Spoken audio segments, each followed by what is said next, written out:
Je me verrais bien dans le métier de tourneur. C'est la chose qui me passionne le plus. Je m'appelle Victor Plançon. Je suis à la Prod Factory à Hippo-Bézu en CAP CIP tourneur freezer. Avant d'intégrer l'école de production, j'étais au collège à Château-Thierry. Ça se passait plutôt bien, mais moi, j'aimais pas trop être toute la journée assis. Je me posais la question ce que je voulais faire plus tard. Un jeune, quand il commence à 15 ans, il ne sait pas vraiment ce qu'il veut faire. Malheureusement, on était tous passés par là. Je suis Eric, le papa de Victor. Je suis Audrey Plançon, la maman de Victor, et nous sommes viticulteurs. On a 2 garçons, s'ils voulaient travailler avec nous, il n'y avait pas de souci, ils étaient bienvenus. Mais ça ne les intéresse pas. Donc on s'est dit, ok, mais il faut trouver quelque chose. Mon prof d'histoire, il m'a présenté cette école à la Prod Factory, dont j'ai fait une immersion. Ça m'a plu, du coup je me suis inscrit.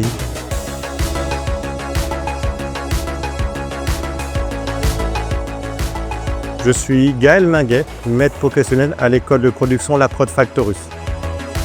Le concept de l'école, c'est le faire pour apprendre. On a des vraies commandes, des commandes clients, on travaille dessus pour que les élèves puissent apprendre. On descend, après l'outil, ça va? Vous suivez? Le savoir-être, surtout, c'est très important pour nous. Ils acquièrent plus d'expérience ici, rapidement, en quelques mois, qu'une école standard. Le fait qu'il y ait des clients, ça a fait des responsabilités, c'est pas un entraînement. Donc il faut vraiment être sérieux dans les commandes et faire attention.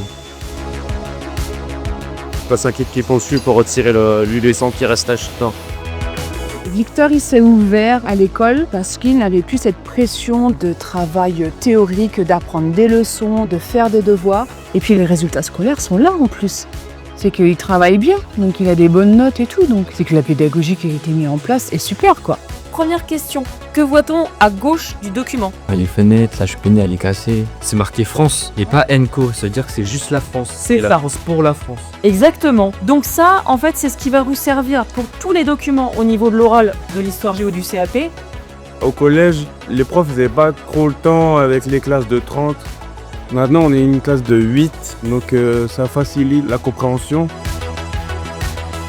La partie lien prof et élève, vu qu'on passe plus de temps ici en atelier avec eux, qu'on crée des liens avec eux, quand on arrive à un moment donné à casser les barrières, les codes, et quand on casse ça, c'est une ambiance qui est magique. En tuto, on essaie de faire qu'un CAP2 encadre un CAP1. Prends ça dans ta main et tu vas comme ça. Top. Voilà. T'arrêtes à la fin. Top. T'as compris? Ouais. C'est intéressant parce que du coup, il nous explique avec ses propres mots. Ça donne plus de responsabilité. Il peut avoir des erreurs qu'il avait fait l'année dernière, nous expliquer pour pas qu'on les fasse. Et c'est là qu'on voit qu'on progresse. J'ai pris du temps à manipuler les machines, savoir-faire. Je pense que oui, j'ai appris les bases. Et il manque encore plein de choses à apprendre, parce qu'il me reste encore 1 an, voire plus. J'imagine mon avenir, déjà avoir l'examen. Et ensuite, j'aimerais bien continuer en bac pro. Pour la suite, on verra avec le temps. C'est rassurant de savoir qu'avec le CAP, il est opérationnel. On est fiers, hein. Bah oui, on est fiers. T'as pu trouver sa voie, quoi, c'est très bien, quoi. Ça quand ils arrivent ici, c'est des gamins dans leur tête qui arrivent un petit peu à les faire grandir, évoluer, ils prennent la maturité, l'initiative aussi qu'ils n'avaient pas au début. C'est une manière de reprendre confiance en soi pour avancer sereinement. Je pense que c'est super d'avoir une évolution comme ça.